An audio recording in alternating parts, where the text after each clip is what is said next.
Sahabat Edema dimanapun Anda berada, saat ini kita akan berbincang-bincang dengan Gembala Keuskupan Tanjung Selor, Monsinyur Paulinus Yan Ola MSF. Kita akan berbicara tentang orang muda Katolik. Sebelum kita lanjut ke video berikut, jangan lupa untuk like, komen, share, dan subscribe channel ini. Halo Pak Uskup, apa kabar? Luar biasa menurut salamnya orang muda. Tetap semangat ya Pak Uskup? Ya, Mantap. Semangat ya. Oke, Pak Uskup, mungkin ya sebelum kita masuk dalam perbincangan tentang orang muda Katolik, ada baiknya kita bisa memperkenalkan diri dulu. Pak Uskup dilahirkan di mana, kemudian berasal dari mana, dan ada berapa bersaudara? Ya, para sahabat Yudema yang saya kasih, salam untuk Anda semua. Nama saya seperti tadi diungkapkan, Paulinus Yan Ola. Seringkali disapa kalau di keuskupan ini dalam perayaan Ekaristi selalu seperti biasa Paulinus, tetapi banyak juga teman-teman di tempat lain memanggil dulu sebagai Pastor Yan Ola, lalu kemudian menjadi Monsinyur Yan Ola. Saya lahir di Timor Barat, tempatnya terlalu kecil, mungkin harus mencari di peta, itu namanya Eban atau Seoam, sebutannya sulit seperti bahasa Latin. Tanggal 22 Juni tahun 63, sulung dari 6 bersaudara, dan ya saya menjalankan pilihan saya sebagai orang yang ingin menjadi imam itu sudah lama. Menyelesaikan pendidikan SMA di seminari di Atambua, seminari Lalian, kemudian melanjutkan novisiat ke Salatiga, dan akhirnya menjalani seluruh pendidikan sebagai calon imam di Kongregasi Misionaris Para Keluarga Kudus atau MSF di Jogja, di Kentungan, sampai ditabiskan tahun 92. Oh, Uskup ditabiskan sebagai imam? Ya, saya ditabiskan imam oleh Kardinal Julius Darmoatmojo waktu itu sebagai uskup di Semarang, di Keuskupan Agung Semarang. Oke, setelah ditabiskan sebagai imam, tugas sebagai imam itu sudah di mana-mana saja, dan tugasnya apa saja? Saya waktu ditabiskan sebagai imam masih kemudian melanjutkan beberapa tugas yang saya rangkap sekaligus. Jadi sebagai orang muda yang sangat, saya merasa waktu itu energik, saya sebagai frater sudah mengajar di Sanata Dharma, kemudian sebagai imam juga mengajar di Sanata Dharma, terutama untuk mata kuliah dasar umum, terutama tentang etika, dan itu berlangsung sekitar 5 tahun sampai kemudian saya menyelesaikan program S2 saya dan studinya selesai, dan kemudian bertugas sebagai imam muda di Yogyakarta. S2-nya di mana maksudnya? Ya, saya tetap S2 waktu itu menyelesaikan di Pontifical University yang sekarang disebut FTW di Weda Bakti, Yogyakarta. Ya. Setelah tugas sebagai pengajar, ada tugas lain lagi? Ya, jadi pagi hari saya selalu mengalokasikan waktu untuk waktu itu menulis tesisnya. Sore hari melayani umat, dan juga Sabtu Minggu untuk perayaan Ekaristi.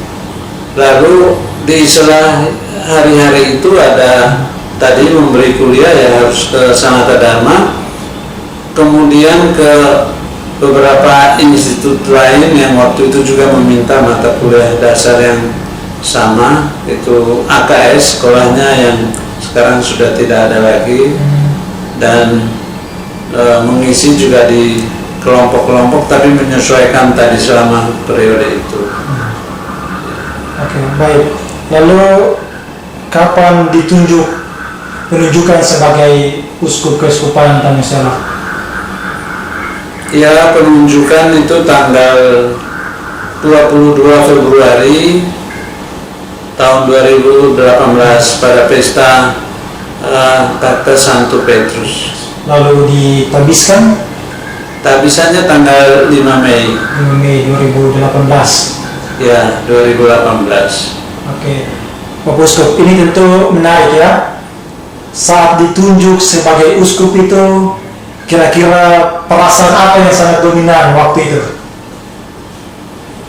Ya, penunjukan sebagai uskup tentu saja sesuatu yang mengejutkan dan tidak dipikirkan sebelumnya, karena saya 13 tahun di Eropa, di Roma, bertugas di Generalat MSF. Sesudah studi doktoral saya tetap bekerja di sana dan kembali dengan seluruh pemikiran saya untuk membantu pendidikan imam di Malang, dan saya masuk dalam staf dosen di Malang, bertugas juga untuk bidang-bidang yang dipercayakan, ya, misalnya penelitian dan pengembangan di universitas, sehingga ya perhatian saya ke dunia akademik dan tidak menyangka untuk itu penunjukan sebagai uskup.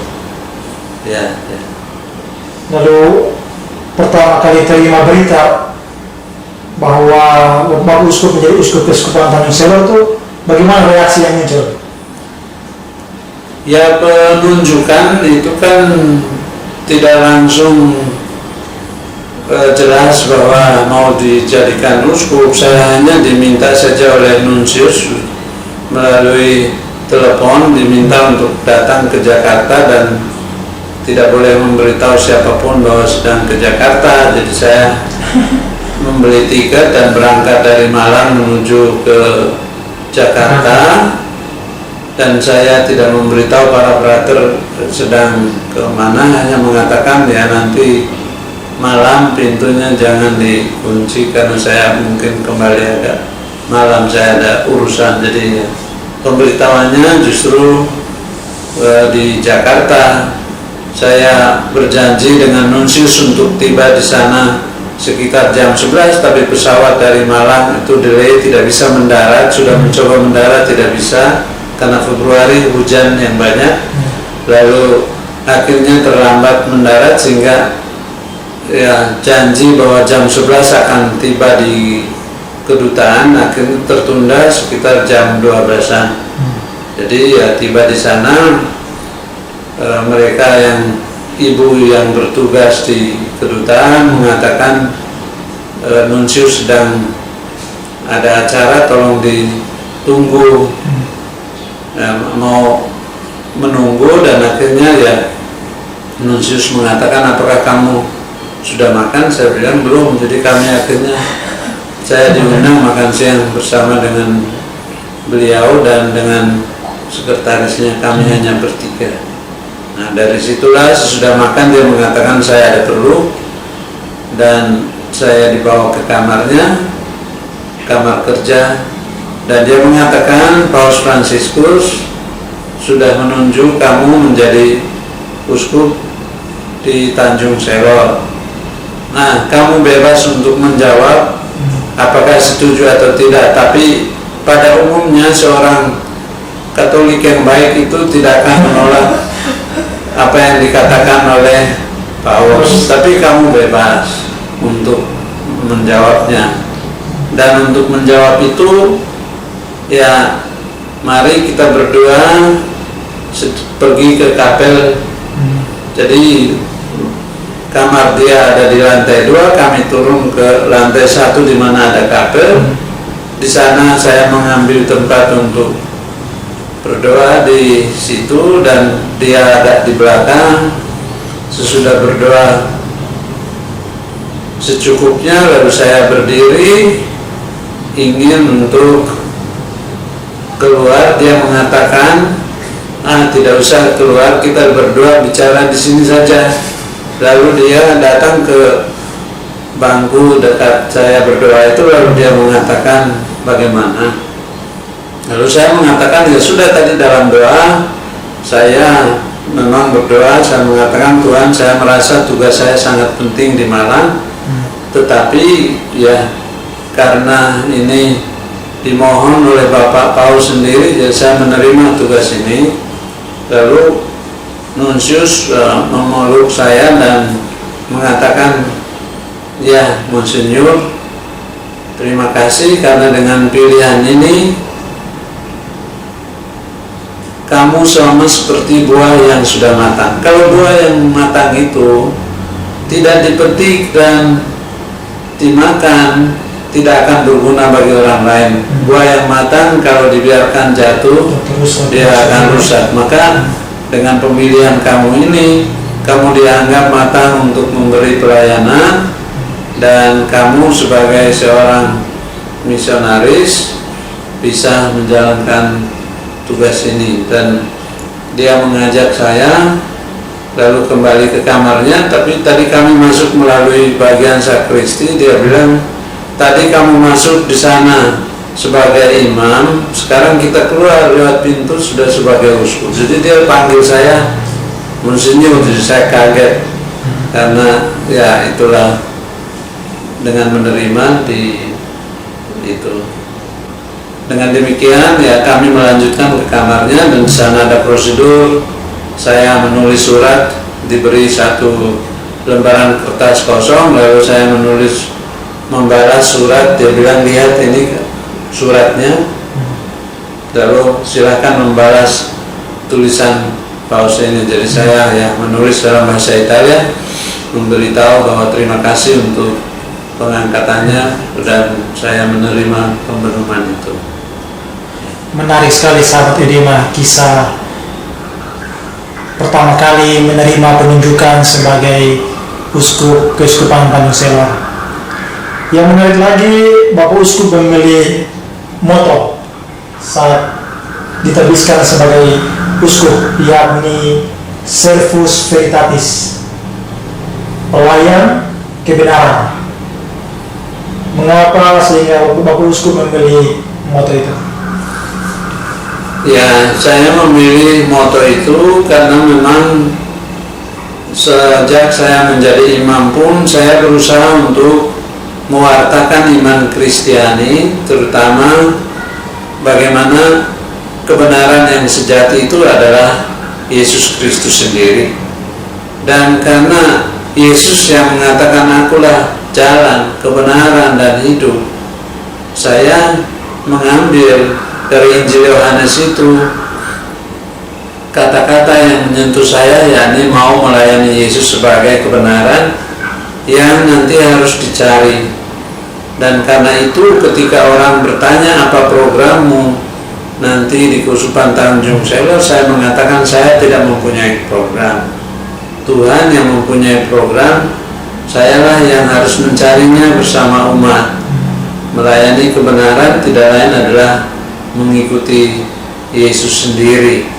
Dan dengan demikian program yang akan dilakukan di keuskupan adalah mencari bersama umat apa yang dikehendaki Allah bagi keuskupan itu, dan itulah yang dipegang untuk dilaksanakan. Dan itulah yang menjadi dasar saya memilih. Oke, baik Bapak Uskup. Bapak Uskup ya sangat dikenal di kalangan milenial karena banyak kali tampil lewat media sosial untuk ya menyapa umat, kemudian memberikan hiburan-hiburan dengan nyanyian-nyanyian di media-media sosial. Mengapa sehingga Bapak Uskup ya dalam tanda petik ya suka untuk hadir dalam media sosial menyapa orang dari sana? Ya, sebenarnya kecintaan saya untuk media itu tidak hanya media sosial, tetapi beralih dari kerinduan saya untuk menyampaikan sesuatu yang berpangkal dari apa yang saya yakini, dan itu saya sangat berminat untuk sastra sejak di seminari menengah, dan sering juga masih sebagai seminaris itu sudah menulis, ikut lomba-lomba penulisan juga, dan di kampus juga seringkali ikut di dalam perlombaan untuk tingkat sanata dharma, dan akhirnya menuangkan ide-ide dulu dengan latihan menulis di majalah hidup. Dan kemudian ketika saya menyelesaikan program doktoral, saya memutuskan untuk juga mempopulerkan ide-ide Kristiani di dalam tulisan-tulisan saya di Kompas. Jadi waktu di Roma saya rutin menulis, dan itu hasil-hasil tulisan juga sudah dipublikasikan di Canisius, misalnya dengan buku spiritualitas di ranah publik, dan itu hasil dari publikasi di majalah, terutama di surat kabar di Kompas, beberapa dari Suara Pembaruan. Dan dengan demikian ya sebetulnya yang sekarang saya lakukan adalah mengikuti apa yang sedang menjadi minat banyak orang, tidak hanya orang muda, sehingga ya dinobatkan sebagai uskup milenial sebetulnya sesuatu yang ya bagi saya ya boleh dibilang begitu, tapi itu tadi minat saya untuk menyampaikan warta Kristiani secara populer, atau dalam arti dalam bahasa umum yang bisa dimengerti. Sama seperti tulisan-tulisan saya di Kompas, banyak yang berbicara tentang masalah sosial, politik, dan keagamaan, tetapi dalam perspektif yang bisa dipahami orang di luar lingkungan Katolik juga. Baik, Bapak Uskup, menyapa orang-orang ya dalam dunia sosial itu, media sosial lebih banyak orang muda ya, misalnya sehingga sapaan di media sosial itu mau tidak mau pasti akan tertuju kepada mereka. Kita berbicara tentang orang muda Katolik. Apa pandangan gereja tentang peran orang muda Katolik dalam gereja itu? Seberapa penting orang muda itu bagi gereja? Ya, sebetulnya kalau bertanya tentang peran orang muda itu menyangkut juga identitas gereja sendiri. Kalau kita melihat orang muda sebagai tambahan, maka kita lalu bertanya apa sebetulnya sumbanganmu untuk gereja. Tetapi kalau mereka menjadi bagian dari gereja, maka tidak ada pertanyaan mengenai sebetulnya kamu mau melakukan apa. Keberadaan orang muda di dalam gereja sendiri itu sebagai sesuatu yang sudah bermakna pada dirinya sendiri. Maka yang saya lihat tidak lain pandangan kita itu harus diluruskan mengenai orang muda. Orang muda itu tidak selalu atau tidak perlu dirumuskan dengan kata-kata seperti orang muda itu harapan bangsa atau harapan gereja. Jadi harapan itu sesuatu yang nanti masih di depan, masih jauh gitu ya. Tetapi seperti kata-kata Paus Fransiskus yang berulang kali dia mengungkapkan, orang muda adalah wajah gereja yang muda. Dengan kegiatannya mereka menampakkan kemudaan dari gereja itu sendiri. Jadi mereka hidupnya sendiri sudah menjadi wajah gereja. Nah, inilah pentingnya orang muda di situ. Jadi dia menampakkan gereja yang sekarang yang ada di dalam kemudaannya, tetapi dalam kemudaan yang penuh iman. Jadi orang muda adalah wajah dari gereja itu sendiri. Wajah gereja yang muda. Yang muda. Ya. Menarik sekali. Menampakkan wajah gereja yang muda. Baik, menarik sekali sahabat Edema. Orang muda adalah wajah gereja yang muda. Makanya tadi kecantikan, kegagahan gereja nampak di dalam diri orang muda yang menampakkan kemudaan dan keceriaan gereja. Jadi aspek itu yang ditampakkan oleh orang muda. Kalau orang muda semakin ceria, orang muda semakin bersemangat, gereja juga semakin bersemangat. Nah, itu di sana sama seperti Tuhan mengatakan, di mana ada kasih di situ ada Tuhan. Di mana ada orang muda yang ceria dengan segala kegembiraan, disitulah juga ada gereja yang ceria, yang beriman di sana. Baik. Menarik Jadi sekali. bukan sesuatu yang nanti ditambahkan sesudah tua baru beriman, tapi iman muda itu nampak dalam kemudaannya itu. Jadi mereka itu bukan nanti ya harapan untuk gereja, bukan, tapi Nah. yang sekarang nih.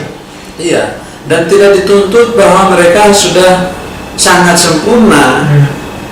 Nah, tetapi mereka berkembang sesuai dengan umurnya, sesuai dengan bakat kemampuan yang ada, yang mereka miliki. Jadi kita misalnya tidak menuntut anak TK itu bertindak dan bersikap seperti orang yang sudah tua, seperti umur 60, 70, 80 tahun. Terlalu cepat. Dia hidup dengan perkembangan sampai usia itu kita sudah sangat senang.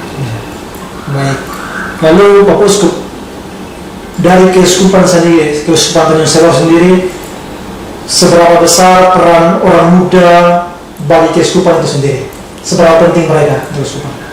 Ya, keuskupan kita itu sudah secara rutin mengadakan jambore di berbagai tingkatan, mulai dari tingkat anak-anak itu mulai sekami, mulai dengan OMK remaja dan OMK yang untuk ya tingkatan-tingkatan yang sudah diprogramkan dulu setiap 2 tahun. Ada juga dilakukan menurut dekanat-dekanat yang ada dan juga semua disatukan di tingkat keuskupan. Jadi peran mereka juga sangat sentral dengan usaha untuk selalu menghidupkan tadi iman yang tumbuh di kalangan OMK, dan kita berharap dengan pertemuan yang rutin itu dengan metode dan cara-cara yang sesuai dengan orang muda ini, mereka semakin disegarkan di dalam pertumbuhannya.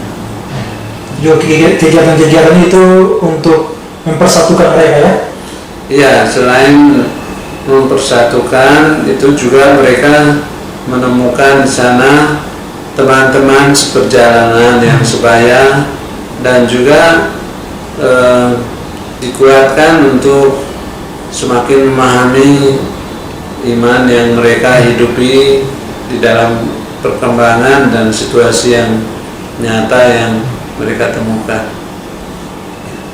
Baik Bapak Uskup, lepas dari sukacita, kebahagiaan orang muda untuk terlibat dalam kegiatan gereja, ada juga ya bilanglah ketakutan orang muda untuk terlibat dalam kegiatan-kegiatan gereja. Ada pandangan bahwa kami masih sangat muda, kami belum terlalu cakap untuk tampil, belum terlalu cakap untuk berbicara, belum punya banyak keterampilan untuk diberikan kepada gereja. Bagaimana Bapak Uskup menanggapi hal-hal demikian? Ya, kalau kita misalnya mau tampil di gereja, tidak selalu harus menggambarkan diri memberi sesuatu, entah sebagai pengajar atau sebagai apa, kepada orang lain. Tetapi keterlibatan di dalam kehidupan sebagai orang muda itu bisa sudah menjadi suatu kesaksian tersendiri. Bagaimana di dalam kelompok-kelompok yang dibangun, persaudaraan-persaudaraan yang dibangun, di sana ada hal-hal yang bisa dilakukan bersama secara kreatif dan semakin menumbuhkan identitas sebagai orang Kristiani. Jadi di situ kegiatan-kegiatan untuk dilakukan tidak harus dalam arti ketakutan untuk harus mengajar orang lain. Justru di dalam komunikasi dengan teman-teman supaya melalui berbagai pendampingan itu diharapkan orang muda menemukan sesuatu yang bermakna bagi dirinya sendiri. Maka orang muda tidak menjadi masalah, mari terlibat saja dalam kegiatan gereja. Biasanya kalau semakin terlibat itu ada hal-hal yang bisa didalami bersama, sehingga ada tumbuh kerinduan untuk memperdalam kadang-kadang hal tertentu yang kita temukan dalam kelompok bersama. Seperti di beberapa kelompok, beberapa paroki sudah mengadakan misa malam minggu misalnya. Diberi istilah saja misa malam minggu sudah sangat menarik untuk banyak orang muda yang berkumpul dan memang merayakan Ekaristi. Makin lama mereka makin merasa tersapa melalui gaya itu. Begitu juga kegiatan-kegiatan kreatif yang lain yang menunjukkan keterlibatan dan memungkinkan orang untuk mengekspresikan diri. Bukankah misalnya banyak sekali artis-artis kita, orang-orang yang kemudian tampil di pentas umum, semula menjadi lektor, pemazmur yang biasa di gereja. Begitu juga banyak imam, biarawan-biarawati itu berkembang panggilannya karena hanya menjadi missioner. Tetapi kemudian banyak panggilan tumbuh dari kegiatan-kegiatan sederhana seperti itu. Ada orang yang lulus di perusahaan Pokari karena dia menggunakan yel-yel yang dipakai orang muda untuk mempromosikan itu. Dan ketika ujian dia lulus karena disuruh Pokari yes, dan seterusnya sudah biasa dilakukan di sana. Jadi banyak hal-hal keterampilan yang bisa dipelajari juga dalam ungkapan iman secara populer itu bisa sangat bermanfaat untuk pengembangan diri juga. Baik Bapak Uskup, terakhir mungkin ada pesan-pesan yang ingin Bapak Uskup sampaikan kepada sahabat Eudema semua, terlebih khusus kepada orang muda Katolik. Ya, orang muda Katolik itu harus menemukan identitasnya secara wajar, tidak usah dibuat-buat, apa adanya, dan kemudian kreativitas yang muncul itu bisa mendorong untuk semakin mengungkapkan kemudaan imannya itu. Salah satu aspek yang mungkin perlu dibina makin lama makin dalam adalah tadi belajar untuk sungguh bangga menjadi orang Kristiani, orang Katolik, tanpa merasa tertekan bahwa menjadi Katolik itu sesuatu yang kolot atau sesuatu yang harus menunggu sampai usia puluhan tahun.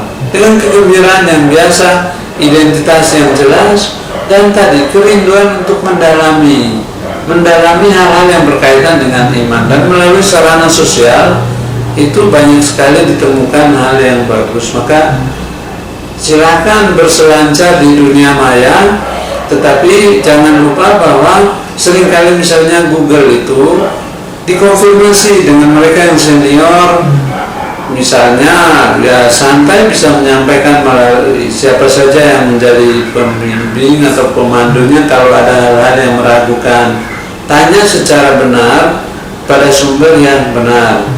Jangan mungkin membaca satu dua tulisan yang negatif atau apa lalu langsung percaya, tetapi harus membanding-bandingkan berita, cari kebenaran mengenai imannya melalui saluran-saluran yang kita miliki di dalam gereja.